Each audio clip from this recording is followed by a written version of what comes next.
Zaposleni u gradskom zelenilu u jednom švedskom gradiću bili su iznenađeni kada su u parku pronašli velike drvene rezbarije u obliku penisa. Ovi drveni penisi dugački su čitav metar i pronađeni su u gradu Hagforsu u kom živi oko 12.000 stanovnika. Pozvao nas je jedan sugrađanin koji je bio u poseti parku i rekao nam da je na drvetu video veliki penis. Naši ljudi su odmah došli na teren da istraže i stvarno su zatekli veliki drveni penis.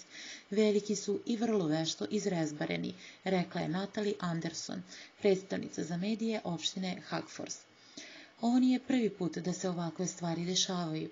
U ovom gradiću grupa ljudi ostavlja drvene penise već neko vreme.